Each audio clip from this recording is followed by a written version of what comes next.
یہ ساری لڑکیاں دلی کے مسلمان گھرانوں کی تھیں اور کالج میں پڑھتی تھیں۔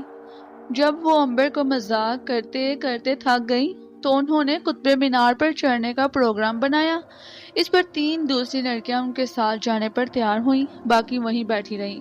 اس طرح سے 6 لڑکیاں قطب مینار کی سیر کی خاطر سیڑھیاں چڑھنے لگی اور باقی نیچے سبزہ زار پر بیٹھ کر انگریزی میوزک سے دل بہلانے لگی اور سینڈوچز کھانے لگی۔ انہوں نے امبر کو بھی کھانے کی دعوت دی۔ امبر نے تکلف سے ایک نارنگی لے لی اور اسے چھیل کر کھانے لگا۔ اس وقت وہ 5000 سال پیچھے چلا گیا، جب سوچوں میں جب اس طرح سے ایک روز جبکہ دریائے نیل کے کنارے دھوپ نکلی ہوئی تھی تو اس کی ایک بڑی بہن نے اسے ایک سنترا کھانے کو دیا تھا۔ اس کی بڑی بہن کو فوت ہوئے 5000 سال ہو چکے تھے، اس کی تو ہڈیاں بھی باقی نہیں تھی، مگر امبر زندہ تھا اور ابھی اسے 5000 سال زندہ رہنا تھا۔ امبر اپنے خیالات میں گم تھا کہ ایک لڑکی نے اس سے کہا، کیوں میاں دیوانے، کیا سوچ رہے ہو؟ امبر کو لڑکی کا اس طرح سے بلانا بڑا برا لگا، مگر اس نے کچھ نہ کہا۔ وہ سمجھتا تھا کہ یہ عمر تو ہنسنے کھیلنے کی ہوتی ہے، اور پھر دیکھا جائے تو اس نے بھی تو بات پاگلوں جیسی ہی کی تھی۔ اگر آپ کسی سے یہ کہیں کہ آپ چنگیز خان کے ساتھ گلی ڈنڈا کھیلتے رہے ہیں تو ظاہر ہے لوگ آپ کو پاگل ہی کہیں گے۔ امبر نے کہا، میں سوچ رہا ہوں کہ غدر کے زمانے میں یہاں کس قدر قتل عام ہوا تھا۔ لڑکی نے کہا، غدر کا زمانہ گزر گیا، اب تو سائنس کا دور ہے، مصنوعی سیاروں اور میزائل کا دور ہے، غدر ختم ہو گیا، اس کے بارے میں مت سوچو۔ امبر بولا، مجھے تو ایسا لگتا ہے کہ غدر اس وقت بھی دلی میں ہو رہا ہے، وہ دیکھو ذرا، چاندنی چوک میں مسلمان مجاہدوں کو پھانسیاں دی جا رہی ہیں اور دلی کے شرفا کے گھروں کو لوٹا جا رہا ہے، آگ لگائی جا رہی ہے۔ امبر کی آنکھوں کے سامنے غدر کی دھندلی سی تصویریں آنا شروع ہو گئی تھیں۔ اسے شک گزرا کہ کہیں زمانہ بدل تو نہیں گیا، کہیں تاریخ نے 100 سال پیچھے کا سفر تو نہیں کاٹ دیا۔ اس نے سر کو جھٹک کر دیکھا، مگر نہیں، ابھی تو زمانہ پیچھے نہیں گیا تھا، ابھی تو فلیش بیک شروع نہیں ہوا تھا۔ وہ ابھی تک قطب مینار کے پاس ہی بیٹھا تھا اور دلی کالج کی لڑکیاں پکنک منا رہی تھیں۔ امبر نے ذرا سا چونک کر لڑکی سے کہا، کیا کہا تم نے؟ لڑکی کھلکھلا کر ہنسی اور بولی، میں یہ کہہ رہی تھی کہ یہ تو بائی ہائیڈروجن بم اور میزائل کا زمانہ ہے، غدر کے زمانے کو تو 100 سال بیت چکے ہیں، دیوانہ صاحب واپس آ جائیے ہمارے اپنے زمانے میں۔ امبر نے گہری نگاہوں سے دور ویران ٹیلے کی طرف دیکھتے ہوئے کہا، نہیں، زمانہ نہیں گزرا کرتا، ہر شے اپنی جگہ پر قائم رہتی ہے، میں نے ایسا ہی دیکھا ہے، غدر کا زمانہ نہیں گزرا، وہ میرے ایک ہاتھ کے فاصلے پر ہے اور میں اس میں داخل ہونے والا ہوں۔ لڑکی نے امبر کے کندھے کو جھنجھوڑ کر کہا، دیوانہ صاحب ہوش کریں، ہوش کریں۔ اور اس پر ساری کی ساری لڑکیاں کھلکھلا کر ہنس پڑیں۔ ٹھیک اسی وقت قطب مینار پر سب سے آخری منزل پر لڑکیوں کے چیخنے چلانے کی آوازیں گونج اٹھیں۔ سب نے پریشان چہروں سے اوپر دیکھا۔ اوپر کا منظر دل دہلا دینے والا تھا۔ ایک لڑکی آخری منزل کے جنگلے کے ساتھ باہر کی طرف لٹکی ہوئی تھی۔ اس کے دونوں پیر آخری منزل کے سب سے نچلے کنارے پر تھے اور وہ کوئی دم میں گرنے والی تھی۔ خدا جانے وہ کس طرح سے مینار کی منزل سے باہر آ گئی تھی۔ نیچے بیٹھی ہوئی لڑکیوں نے بھی شور مچانا اور مدد کے لیے لوگوں کو بلانا شروع کر دیا۔ سارے سیاح اور دوسرے لوگ وہاں جمع ہو گئے، مگر وہ اس بد نصیب لڑکی کے لیے کچھ بھی نہیں کر سکتے تھے۔ اگر نیچے جال بھی بچا دیا جاتا تب بھی اتنی بلندی سے گری ہوئی لڑکی کی تو ہڈیوں کا سرما بننے سے نہیں بچا سکتے تھے۔ امبر نے محسوس کیا کہ جو لڑکی زندگی اور موت کے درمیان لٹکی ہوئی ہے وہ لرز رہی ہے۔ اس نے دونوں ہاتھوں سے اوپر والی کھگہڑ کو پکڑ رکھا تھا۔ لڑکیوں میں اتنی ہمت نہیں تھی کہ نیچے جھک کر اس لڑکی کو اوپر اٹھا سکتی۔ اس طرح سے ان کے بھی گرنے اور ہلاک ہونے کا اندیشہ تھا۔ چاروں طرف چیخو پکار مچی تھی۔ ہر کوئی لڑکی کے گر کر مر جانے کا انتظار کر رہا تھا، کیونکہ ہر کسی کو یقین تھا کہ اس لڑکی کو اب اس دنیا کی کوئی طاقت موت سے نہیں بچا سکتی۔ اتنی بلندی سے پتھروں پر گرنے سے لڑکی کا جو حشر ہونے والا تھا، اس کے خیال ہی سے لوگوں کے رونگٹے کھڑے ہو رہے تھے۔ لڑکیاں مدد کے لیے چلا رہی تھیں، مگر کون مدد کر سکتا تھا؟ اور کوئی مدد کر بھی کس طرح سے سکتا تھا؟ وہاں تو ہیلی کاپٹر بھی کام نہیں دے سکتا تھا، کیونکہ اگر ہیلی کاپٹر وہاں آ بھی جاتا تو اس کے تو پر مینار کے گنبد سے ٹکرا جاتے۔ اگر ایسا نہ ہوتا تو پھر ہیلی کاپٹر کے پروں کی تیز ہوا سے ہی لڑکی نیچے گر پڑتی۔ امبر نے لڑکی کی مدد کرنے اور اس کی جان بچانے کا فیصلہ کر لیا۔ وہ ایک ایسا کام کرنے والا تھا جس کی اجازت اسے ملکہ نفریتی نے دی تھی، اور وہ زندگی میں پہلی بار ایسا کرنے والا تھا۔ اسے پتا تھا کہ لوگ بعد میں اسے گھیر لیں گے اور اس کا جینا حرام کر دیں گے، لیکن اس وقت تو وہ ایک معصوم لڑکی کی زندگی بچانے کا سوچ رہا تھا، کیونکہ معصوم لڑکی کی زندگی اور موت کا سوال تھا۔ امبر اپنی جگہ سے اٹھا، اس نے روتی چلاتی لڑکیوں سے کہا، میں اس کی جان بچانے کی کوشش کروں گا۔ لڑکیوں نے اس کی بات کو کوئی اہمیت نہ دی اور روتی نہیں۔ انہیں معلوم تھا کہ وہ تو ایک پاگل نوجوان ہے۔ امبر نے ایک طرف ہو کر اپنے بائیں بازو پر بندھے ہوئے تویز پر ہاتھ رکھا اور آہستہ سے کہا، ملکہ نفریتی، اپنے تویز کو حکم دو۔ اتنا کہنا تھا کہ امبر نے اپنے پاؤں ہلکے پھلکے محسوس کیے۔ اس نے گردن جھکا کر دیکھا، وہ حیران رہ گیا۔ اس کے پاؤں زمین سے 10 انچ کے قریب اوپر اٹھے ہوئے تھے اور وہ ہوا میں کھڑا تھا۔ یہ اس کے لیے ایک عجیب تجربہ تھا۔ اسے اپنا آپ بڑا ہلکا پھلکا محسوس ہو رہا تھا۔ ابھی تک شاید اسے ہوا میں کھڑا کسی نے دیکھا نہ تھا۔ اب وہ آہستہ آہستہ اوپر اٹھنے لگا، پھر اچانک ارد گرد کھڑے انسانوں کی ایک بار پھر چیخیں نکل گئی، مگر آپ کے چیخوں میں حیرت اور دہشت تھی۔ ان کی آنکھوں کے سامنے ایک سوٹ بوٹ والا نوجوان ہوا میں اڑتا اوپر کو اٹھتا چلا جا رہا تھا۔ امبر کو تو کسی کی پرواہ ہی نہ تھی، وہ تو لڑکی کی جان بچانا چاہتا تھا۔ وہ ہوا میں اس طرح سے اڑتا ہوا قطب مینار کی سب سے اوپر والی منزل پر جا پہنچا۔ ایک انسان کو ہوا میں اڑ کر اپنے پاس آتا دیکھ کر لٹکی ہوئی لڑکی اور آخری منزل میں کھڑی لڑکیاں بھی ششدر رہ گئی تھی۔ امبر تیزی سے ہیلی کاپٹر کی طرح سے آگے بڑھا، کیونکہ اسے ڈر تھا کہ کہیں لٹکی ہوئی لڑکی خوف کی وجہ سے ہاتھ نہ چھوڑ دے۔ اس کے قریب جا کر امبر نے لڑکی کی کمر کے گرد ہاتھ ڈال کر اسے مینار سے ہٹایا اور اپنے کندھے پر ڈال لیا۔ اب وہ لوگوں کی پھٹی پھٹی آنکھوں اور حیران چہروں کے ہجوم میں خوف سے ابھی تک کانپتی لڑکی کو اٹھائے ہوئے ہوا میں اڑتا نیچے زمین کی طرف آ رہا تھا۔ لوگوں کو تو تالیاں بجانے کا بھی ہوش نہیں تھا۔ سڑک پر کچھ راہگیر یہ جادو کا عجیب و غریب منظر دیکھنے کو کھڑے ہو گئے تھے اور اونچی آواز میں کلمہ شریف پڑھ رہے تھے۔ کچھ لوگ تو ڈر کر بھاگ گئے تھے۔ امبر نے بڑے آرام سے نیچے اتر کر لڑکی کو گھاس پر لٹا دیا۔ وہ تقریباً بے ہوش تھی۔ لڑکیوں نے اپنی سہیلی کے منہ میں پانی ڈالا، اسے پنکھا کیا۔ باقی لڑکیاں اور دوسرے لوگوں نے امبر کو گھیر لیا تھا اور اس سے عجیب و غریب سوالات پوچھنا شروع کر دیے تھے۔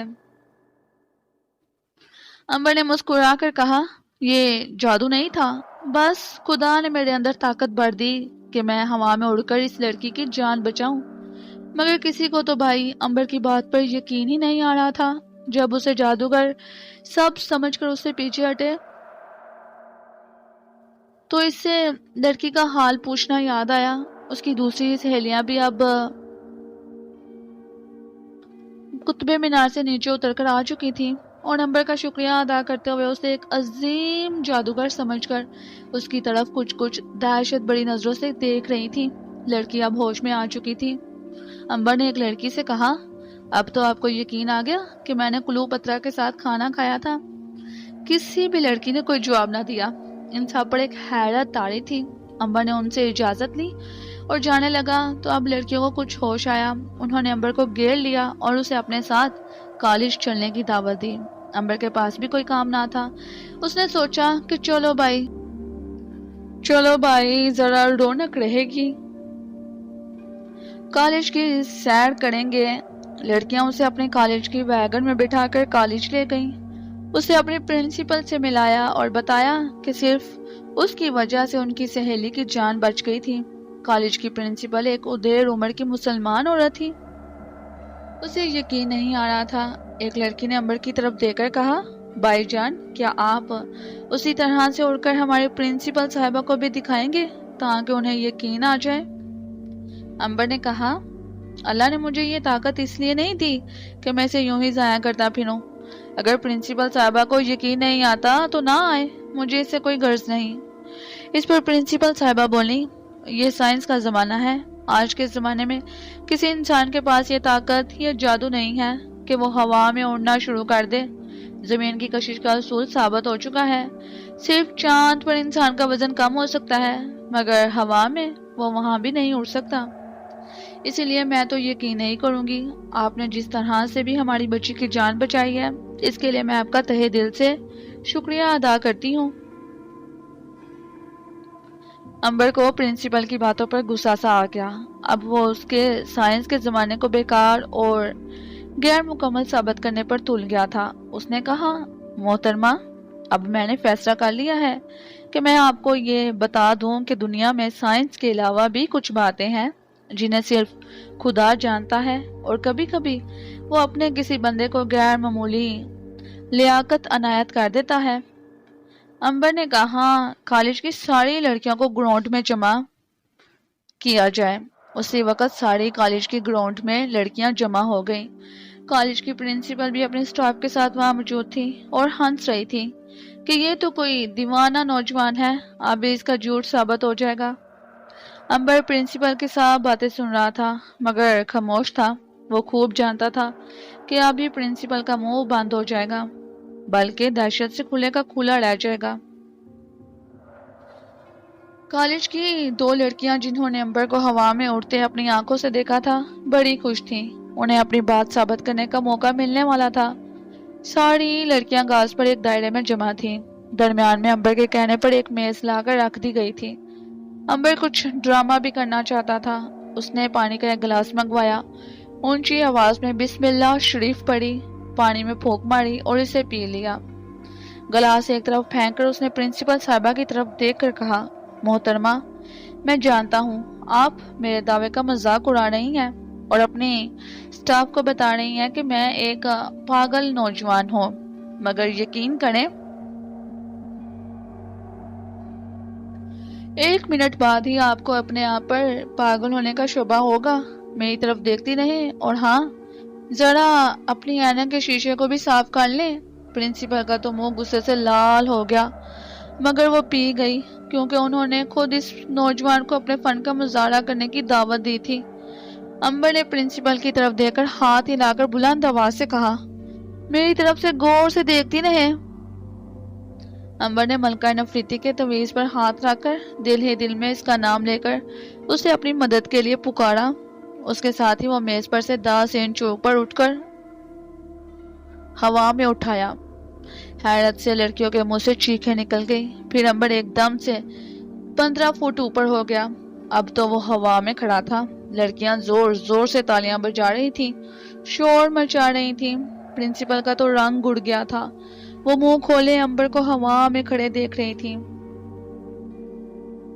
اس کا سٹاف بھی دانتوں میں انگلیاں ڈالے حیران کھڑا تھا۔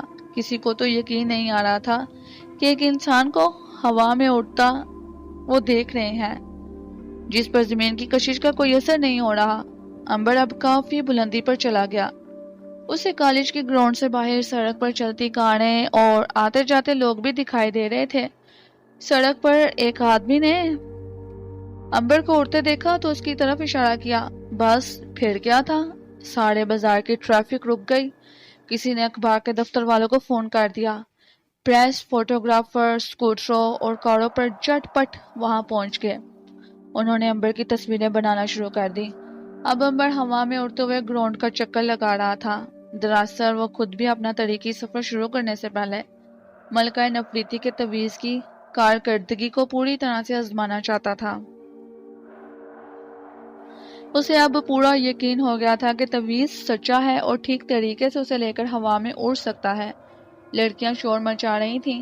سڑک پر، مکانوں کی چھتوں پر لوگوں کے جمگٹے لگے تھے۔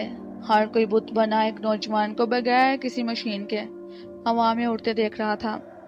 پولیس کو ٹریفک بحال کرنا مشکل ہو گیا تھا اور امبر آہستہ آہستہ نیچے اترنے لگا۔ پھر وہ ٹھیک پرنسپل صاحبہ کے قریب گراؤنڈ کی گھاس پر اتر آیا اور بولا، محترمہ، اب کیا خیال ہے آپ کا؟ اگر خدا کی مدد شامل ہو تو کیا زمین کی کشش پر قابو نہیں پایا جا سکتا؟ کیا کہتی ہیں اب آپ کی سائنس یہاں پر؟ پرنسپل نے شرمندگی کے ساتھ کہا، میں نے جو کچھ آج دیکھا ہے میری زندگی کا یہ سب سے حیرت انگیز منظر تھا اور مجھے کبھی نہیں بھولے گا۔ اتنے میں اخباری نمائندے کالج کے گراؤنڈ میں بغیر اجازت گھس آئے۔ انہوں نے امبر کو گھیر کر اسے سوالات کرنے شروع کر دیے۔ امبر نے بڑی مشکل سے وہاں سے اپنی جان بچائی اور کالج سے بھاگ کر اپنے ہوٹل میں آ گیا۔ اخبار والوں نے معلوم کر لیا تھا کہ وہ اشوکا ہوٹل میں ٹھہرا ہوا ہے۔ دوسرے روز بھی دلی کے تمام اخباروں میں امبر کی تصویریں بڑی بڑی سرخیوں کے ساتھ شائع ہوئیں۔ تصویروں میں وہ ہوا میں اڑتا دکھایا گیا تھا۔ اخبار والوں نے تو امبر کا ناک میں دم ہی کر دیا تھا۔ اس نے دروازہ اندر سے بند کر لیا اور لوگوں سے ملنے سے انکار کر دیا، مگر ہوٹل کے باہر ہر وقت لوگوں کا ہجوم رہنے لگا۔ تنگ آ کر امبر نے رات کی تاریکی میں وہ ہوٹل ہی چھوڑ دیا اور نئی دلی کے ایک ہوٹل میں آ کر بیٹھ گیا۔ وہ لوگوں سے تنگ آ گیا تھا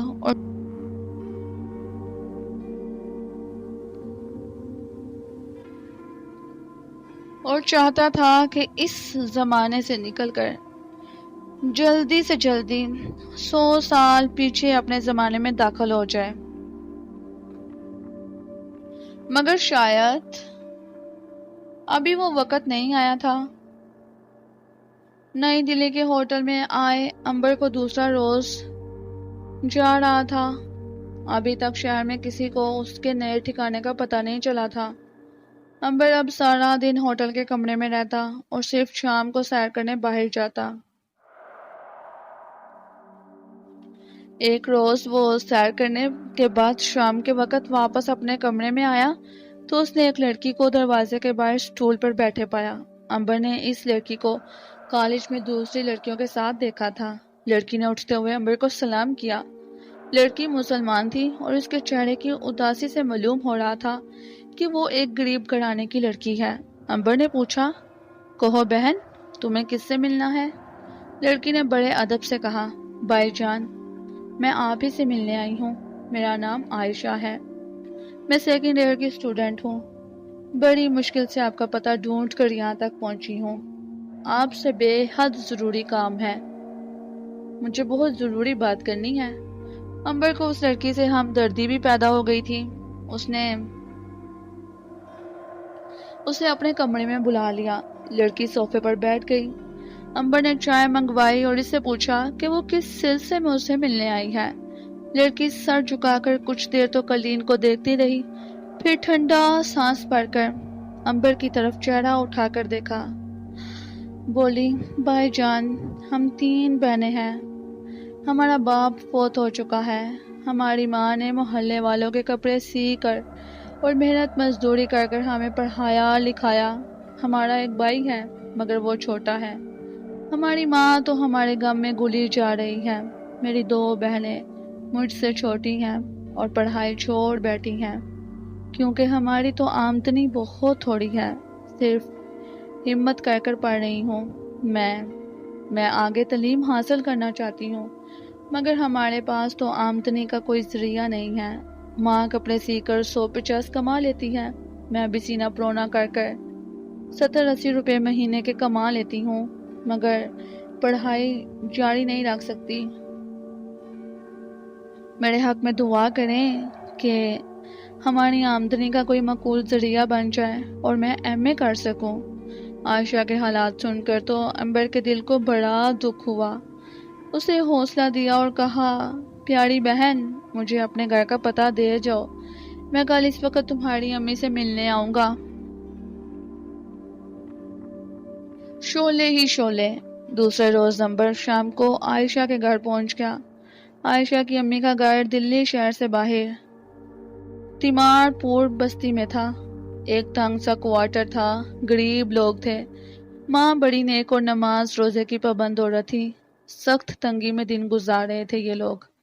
امبر ان کے گھر کی حالت دیکھ کر بڑا متاثر ہوا۔ اس نے عائشہ کی ماں سے کہا کہ وہ ان کی مدد کرے گا۔ ہوٹل میں واپس آ کر امبر نے سونے کی ایک ڈلی لی اور صرافہ بازار جا کر 2 لاکھ روپے میں فروخت کر بینک میں عائشہ کے نام پر 1,80,000 روپیہ جمع کروا دیا۔ باقی 20,000 روپے عائشہ کی والدہ کے ہاتھ میں رکھ کر کہا، ماں جی اسے قبول فرمائیں اور بچوں کی تعلیم پر خرچ کریں۔ عائشہ، اس کی بہنیں اور ماں امبر کی بے حد شکر گزار تھیں۔ وہ اتنی زیادہ مدد پر حیران رہ گئی تھی۔ امبر نے کہا، یہ روپے میرے اپنے تھے جو میں نے آپ کو دیے ہیں۔ آپ اسے ایک چھوٹا سا مکان بھی خرید لیں اور بچوں کو اعلیٰ تعلیم دلائیں تاکہ وہ دنیا میں اپنی جگہ پیدا کر سکے اور بڑھاپے میں آپ کا سہارا بنے۔ امبر کو ان لوگوں کی مدد کر کر دلی خوشی ہوئی تھی۔ وہ ان سے اجازت لے کر واپس ہوٹل آ گیا۔ اب اس کے پاس سونے کی صرف ایک ڈلی رہ گئی تھی اور اگر کسی کو ضرورت ہوتی تو وہ ڈلی بھی اسے دے دیتا، کیونکہ امبر کو تو دل کا بڑا ہی ہمدرد انسان تھا۔ اس کے دل میں اتنی ہمدردی بڑی تھی، وہ کسی انسان کو دکھ اور تکلیف میں دیکھ ہی نہیں سکتا تھا۔ اس کے ساتھ ہی ساتھ اب وہ بڑی بےتابی سے پرانے زمانے میں داخل ہونے کا انتظار کر رہا تھا، کیونکہ دلی شہر اور 1980 کے زمانے میں اب اس کا کوئی کام نہیں تھا۔ وہ جتنی جلدی ہو سکے اپنے واپسی کے سفر پر روانہ ہونا چاہتا تھا۔ لوگوں نے امبر کے تو اس ہوٹل کا بھی پتہ لگا لیا اور اسے ملنے آنا شروع ہو گئے۔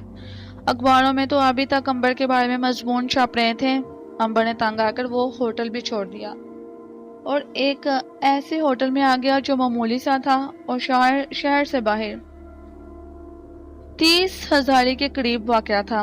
اس کے اپنے پاس اب پیسے تھوڑے سے رہ گئے تھے۔ وہ سوچنے لگا کہ آخری سونے کی ڈلی میں سے تھوڑا سا سونا توڑ کر بیچ ڈالے، کیونکہ اس طرح سے ہی وہ اپنے ہوٹل کے اخراجات پورے کر سکتا تھا۔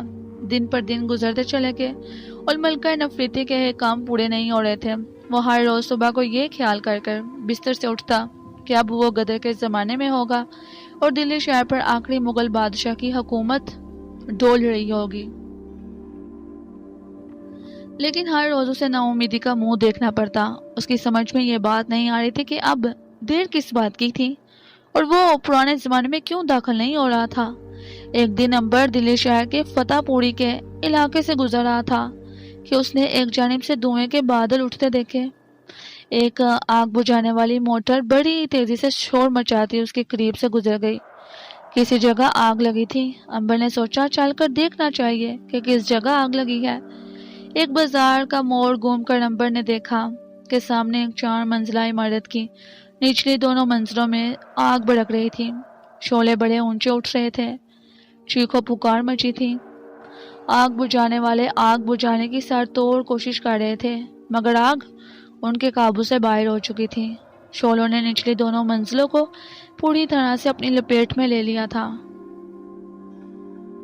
اور اب اوپر والی منزلوں کی طرف بڑھ رہے تھے۔ بدقسمتی سے چوتھی منزل میں ایک 6-7 سال کا لڑکا پھنس گیا تھا۔ اس کی ماں بازار میں کھڑی رو رو کر اپنے بچے کو آوازیں دے رہی تھی، لوگوں کو مدد کے لیے پکار رہی تھی، مگر کوئی بھی اس کی مدد نہیں کر سکتا تھا۔ چوتھی منزل کو جانے والی سیڑھیوں میں آگ ہی آگ تھی۔ دائیں بائیں کوئی مکان بھی نہیں تھا کہ جس پر چڑھ کر بچے کو بچایا جا سکے۔ فائر بریگیڈ والوں نے جال پھیلا رکھا تھا اور وہ اوپر بچے کو بار بار کہہ رہے تھے کہ وہ نیچے جال میں چھلانگ لگا دے، مگر بچہ معصوم اور دہشت زدہ تھا۔ وہ روئے جا رہا تھا، ماں کا تو کلیجہ پھٹتا جاتا تھا۔ بچہ چوتھی منزل سے چھلانگ لگاتے ہوئے ڈر رہا تھا اور گھبرایا ہوا چھت کی منڈیر پر روتا چلاتا ادھر ادھر بھاگ رہا تھا۔ کسی کی ہمت نہیں پا رہی تھی کہ آگ کے سمندر میں سے گزر کر اس بچے کی جان بچائے۔ امبر کا تو دل تڑپ اٹھا یہ منظر دیکھ کر۔ اس نے بچے کی جان بچانے کا فیصلہ کیا اور لوگوں کے دیکھتے دیکھتے پہلی منزل کی سیڑھیوں میں آگ کے شعلوں کے درمیان جا گھسا۔ لوگوں کے دل دہل گئے۔ انہیں یقین تھا کہ یہ نوجوان پہلی منزل تک بھی نہیں پہنچ سکے گا اور آگ اسے پہلی 2-3 سیڑھیوں میں جلا کر بھسم کر ڈالے گی، مگر کوئی جانتا نہیں تھا کہ وہ نوجوان عام نوجوان تو ہے نہیں، وہ تو امبر ہے جسے موت نے کھلا چھوڑ دیا تھا اور وہ مر نہیں سکتا تھا۔ آگ اس پر بے اثر تھی۔ امبر بھڑکتی آگ کے شعلوں میں سے بڑے آرام سے گزرتا ہوا سیڑھیاں چڑھ کر دوسری منزل پر آ گیا۔ اس منزل پر سوائے آگ کے شعلوں کے اور کچھ نہیں تھا۔ تیسری منزل کی سیڑھیاں بھی آگ کے شعلوں کا غار بنی ہوئی تھی۔ امبر شعلوں کے گال میں سے گزرتا چوتھی منزل پر پہنچ گیا۔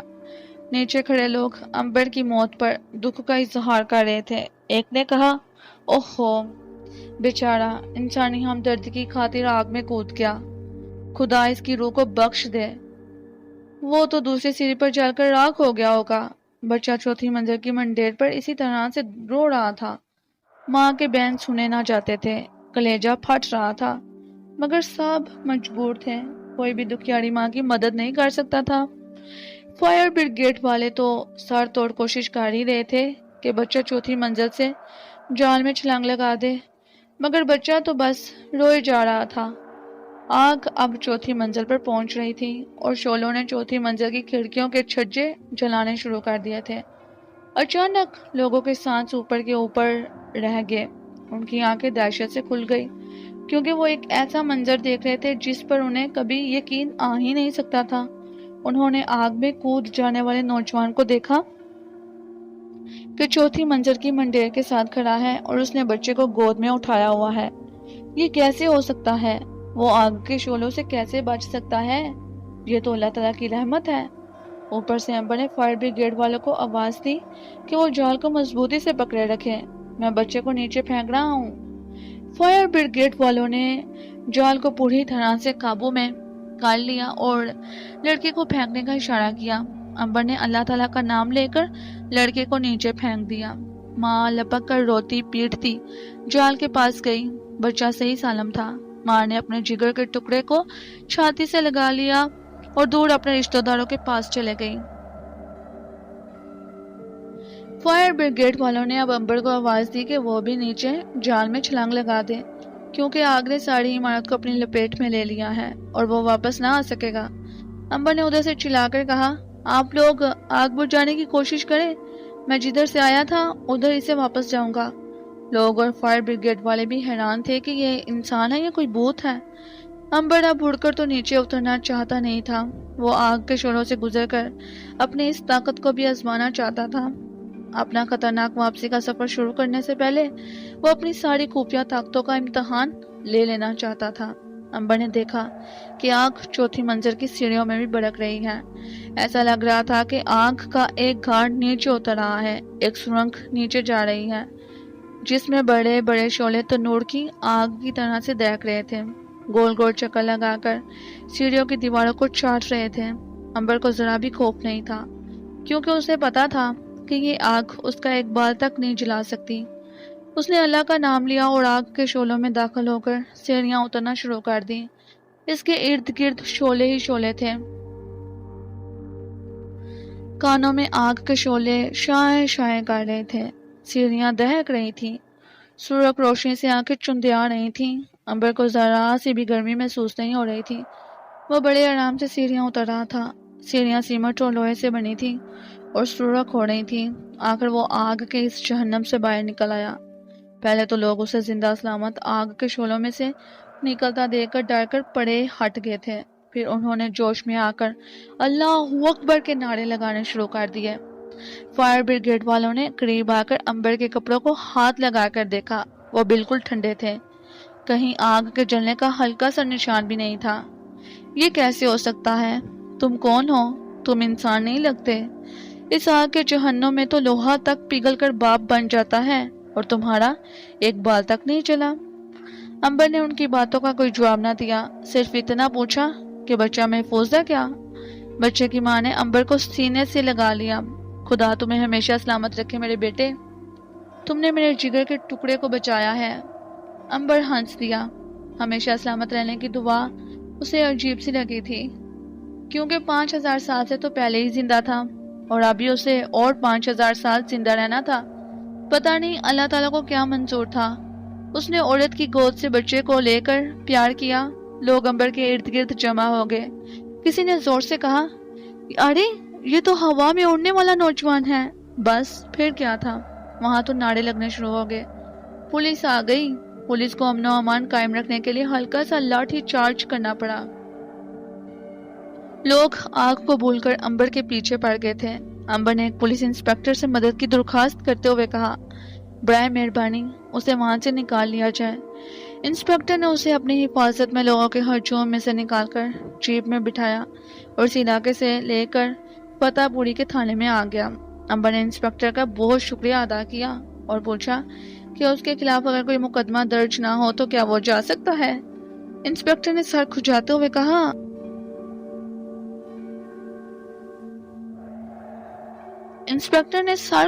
ہوئے کہا مجھے افسوس کے ساتھ کہنا پڑتا ہے مسٹر کہ آپ کے کمرے سے سمگل شدہ سونے کی ایک ڈلی برآمد ہوئی ہے۔ ہم آپ کی تلاش میں ہی تھے۔ امبر پولیس انسپیکٹر کا منہ دیکھتا رہ گیا۔ یہ ایک سکھ تھا اور جب اسے معلوم ہوا کہ امبر مسلمان ہے تو غضبناک سا ہو کر بولا، مسٹر امبر، تمہیں سونا سمگل کرنے کے جرم میں گرفتار کیا جاتا ہے۔ اور اس کے حکم سے اسی وقت امبر کو حوالات میں بند کر دیا گیا۔ امبر ویسے تو ایک لمحے کے لیے بھی پریشان نہیں تھا کیونکہ سکھ انسپیکٹر تو اس کا کچھ بھی بگاڑ نہیں سکتا تھا۔ پریشانی صرف اس بات کی تھی کہ جو کیسٹ پلیئر اور پستول وغیرہ امبر اپنے ساتھ تاریخ کے پرانے زمانے میں لے کر جانا چاہتا تھا وہ اس کے ہوٹل میں ہی پڑے رہ گئے تھے۔ اگر اس وقت اچانک دنیا بدل جائے اور امبر پرانے زمانے میں داخل ہو جائے تو اسے پستول، کیسٹ پلیئر اور لائٹر جیسی چیزوں کے بغیر ہی سفر کرنا شروع پڑے گا، جو وہ نہیں چاہتا تھا۔ امبر نے سکھ انسپیکٹر سے پوچھا کہ ہوٹل میں اس کا جو تھوڑا بہت سامان تھا وہ کہاں ہے؟ سکھ انسپیکٹر نے نفرت سے کہا، اسے ہم نے اپنے قبضے میں کر لیا ہے، مگر وہ تو میرا اپنا خریدا ہوا تھا۔ سمگل شدہ سونا بھی تو تم نے ہی خریدا تھا۔ میں نے سونا سمگل نہیں کیا۔ Shut up! اس کا فیصلہ عدالت کرے گی۔ سونا مصر سے سمگل کیا گیا ہے، یہ بات ثابت ہو چکی ہے۔ اب تو تمہیں 5 سال قید ہوگی۔ امبر نے غصے میں آ کر سکھ کو جواب دیا، مجھے تمہارا باپ بھی قید نہیں کر سکتا۔ سکھ انسپیکٹر سخت غضبناک ہو کر اٹھا اور اس نے زور سے اپنا ہاتھ امبر کی گردن پر مارا۔ امبر کی گردن کو تو پتہ بھی نہ چلا مگر سکھ کا بیت ٹوٹ کر 2 ٹکڑے ہو گیا۔ ایسا تو آج تک نہیں ہوا تھا کہ بیت ٹوٹ جائے۔ بیت لچک سکتا ہے مگر ٹوٹتا کبھی نہیں تھا۔ سکھ انسپیکٹر نے امبر پر ایک نفرت بڑی نظر ڈالی اور اس کی گردن پر زور سے مکرسید کیا۔ سکھ انسپیکٹر کو یوں محسوس ہوا کہ اس نے کسی سخت چٹان پر مکہ مار دیا ہے۔ سکھ انسپیکٹر بڑا پریشان ہوا مگر اس کی موٹی عقل کچھ سمجھ ہی نہ سکی اور وہ بڑبڑاتا ہوا حوالات سے باہر نکل گیا۔ اس نے حکم دیا کہ ملزم کا پہرا سخت کر دیا جائے۔ اسی وقت حوالات کے باہر 2 سکھ سپاہی رائفلیں لے کر کھڑے ہو گئے۔ امبر ہنس دیا، بھلا یہ لوگ اس کا کیا بگاڑ سکتے ہیں؟ اس کی قیمتی چیزیں اسے ضرور واپس ملنی چاہیے تھی۔ اگر یہ لوگ اس کی چیزیں تھانے میں لے آئے ہیں تو وہ وہاں سے کسی طرح سے نکال لے۔ سونے کی ڈلی بھی امبر کو چاہیے تھی کیونکہ وہ خالی ہاتھ واپسی کا سفر شروع نہیں کر سکتا تھا۔ ساری رات امبر نے حوالات میں گزاری۔ دوسرے روز اسے عدالت میں لے جایا گیا جہاں جج نے اسے 1 سال کی قید بامشقت سنا دی۔ امبر نے اپنی چیزوں کے بارے میں پوچھا تو جج نے کہا، تمہاری چیزیں تمہیں واپس مل جائیں گی۔ پھر عدالت نے پولیس کو حکم دیا کہ مجرم کی اشیاء اس کے حوالے کی جائے۔ امبر کا پاسپورٹ ضبط کر لیا گیا تھا۔ اس سزا کے خلاف مصر کے سفارت خانے نے اپیل دائر کر دی تھی۔ اپیل کا فیصلہ امبر کے حق میں ہو گیا تھا اور اسے بری کر دیا گیا، لیکن اس کی سونے کی ڈلی امبر کو واپس نہ کی گئی۔ اس کے ساتھ ہی سکھ انسپیکٹر نے امبر کا کیسٹ پلیئر، کیسٹ کے ٹیپ اور کیلکولیٹر تو واپس کر دیا مگر پستول اور گولیاں واپس نہ کی۔ دوسری طرف مصر کے سفیر نے امبر کو اپنے سفارت خانے میں بلا کر حکم دیا کہ وہ 24 گھنٹے کے اندر دلی سے نکل جائے اور واپس قاہرہ چلا جائے۔ امبر بھلا کیسے قاہرہ واپس جا سکتا تھا؟ ملکہ مصر نے تو اسے دلی آنے کا حکم دیا تھا اور صرف اسی شہر سے امبر کا واپسی کا سفر شروع ہونے والا تھا۔ اگر وہ قاہرہ چلا جائے تو پھر تو ساری زندگی واپس اپنے وطن اور 5000 سال پیچھے اپنے اصل گھر نہیں پہنچ سکتا تھا۔ امبر نے 3 فیصلے اسی وقت اپنے دل میں کر لیے۔ پہلا فیصلہ یہ تھا کہ وہ واپس نہیں جائے گا اور دلی میں ہی رپوش ہو جائے گا۔ دوسرا یہ کہ سکھ انسپیکٹر سے جا کر اپنا پستول اور گولیاں واپس لے گا۔ تیسرا فیصلہ یہ تھا کہ وہ اپنے سونے کی ڈلی حاصل کرے گا جو سرکاری دفتر میں جمع کروا دی گئی تھی۔ اس نے مصری سفیر سے کہا، میں واپس نہیں جا سکتا، میرا دلی میں رہنا بہت ضروری ہے۔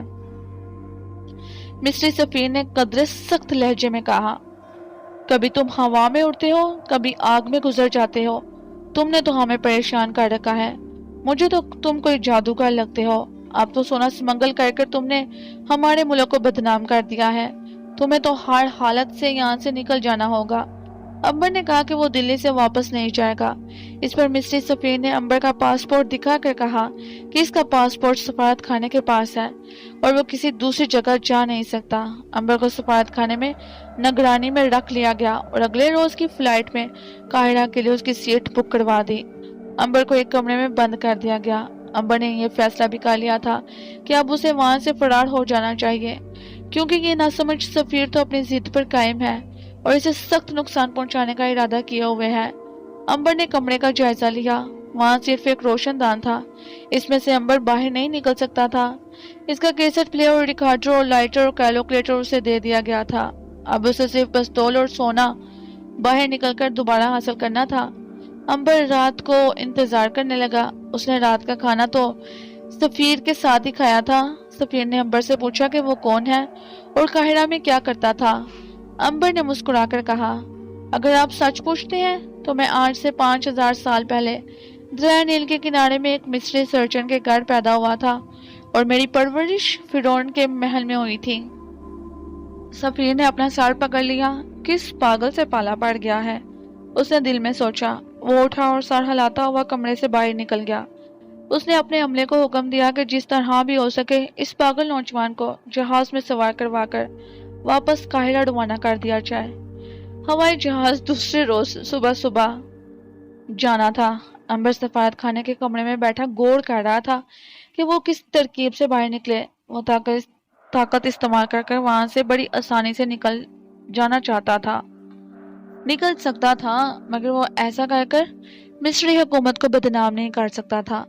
وہ اس طریقے سے فرار ہونا چاہتا تھا کہ بات صرف سفارت خانے کے اندر ہی رہے اور دبا دی جائے۔ اس نے ایک بار پھر روشن دان کی طرف دیکھا۔ روشن دان کی اگر سلاخ توڑ دی جائے تو وہ اس میں سے باہر نکل سکتا تھا۔ امبر پلنگ پڑے سے اٹھ کر کھڑا ہوا۔ اس نے اپنی ساری چیزیں اپنے ساتھ لی اور تویز پر ہاتھ رکھ کر ملکہ نفریتی کو یاد کیا اور کمرے کے فرش سے اوپر اٹھنے لگا۔ اوپر اٹھتے اٹھتے وہ روشن دان کے پاس پہنچ گیا۔ قریب جا کر اس نے روشن دان کے ایک ہی جھٹکے سے روشن دان کی سلاخ اکھیڑ ڈالی۔ اب روشن دان میں سے وہ جھک کر نکل سکتا تھا۔ چنانچہ وہ بڑے آرام سے دوڑا ہوا اور روشن دان میں سے نکل کر باہر چھت پر آ گیا۔ جس کمرے میں وہ زیر حراست تھا وہ سفارت خانے کی آخری یعنی چوتھی منزل پر تھا۔ یہ اسے چھت پر آنے کے بعد معلوم ہوا۔ اس نے دیکھا کہ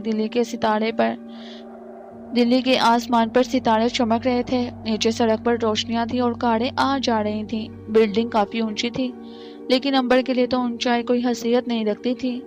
امبر نے تویز پر ہاتھ رکھ کر ملکہ نفریتی کو یاد کیا اور چھت کی منڈیر پر کھڑے ہو کر نیچے چھلانگ لگا دی۔ وہ بڑے آرام کے ساتھ نیچے آنا شروع ہو گیا تھا، جیسے کوئی چڑیا کا پر نیچے آتا ہے۔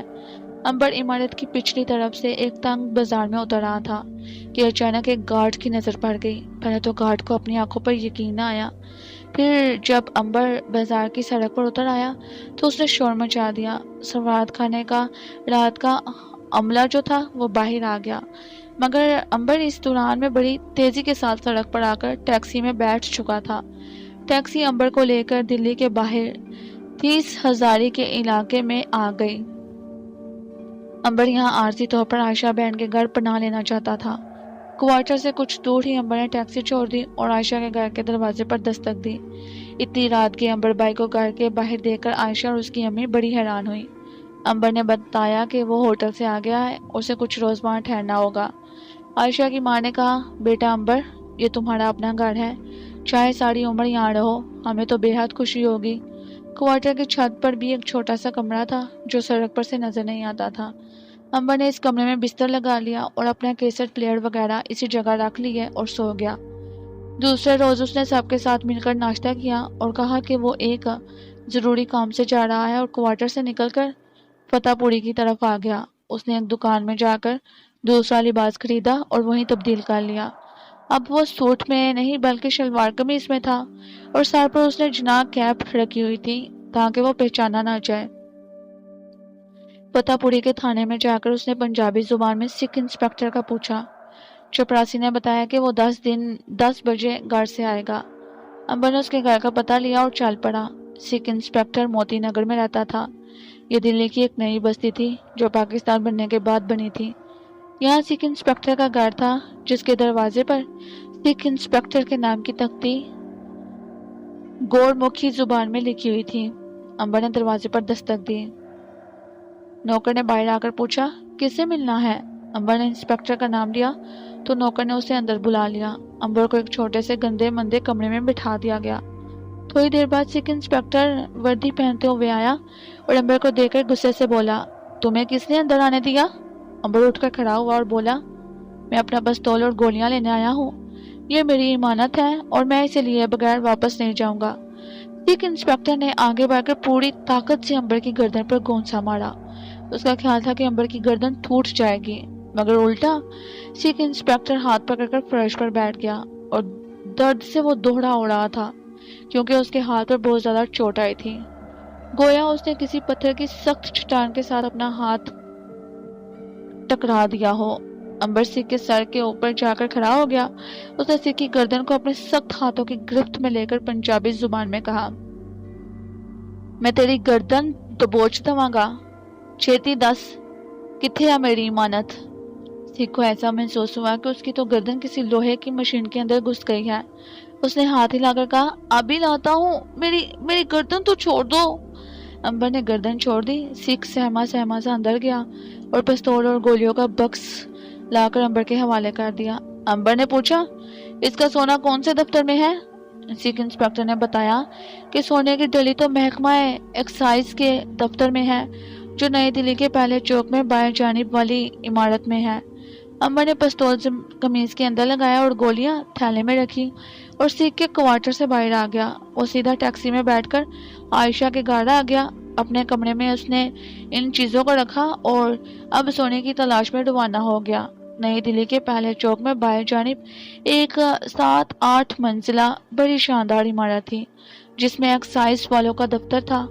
وہاں پہنچ کر امبر کو پتا چلا کہ محکمے نے سمگلروں سے جو سامان سونے اور جواہرات کی شکل میں حاصل کیا تھا وہ تو صبح 9 بجے والی گاڑی سے بمبئی کی طرف بڑے دفتر کو روانہ کر دیا ہے۔ امبر نے سر پکڑ لیا۔ اصل میں وہ دلی کے جس بینک سے چاہتا سونا لوٹ مار سکتا تھا، اسے تو نہ کوئی مار سکتا تھا نہ پکڑ سکتا تھا۔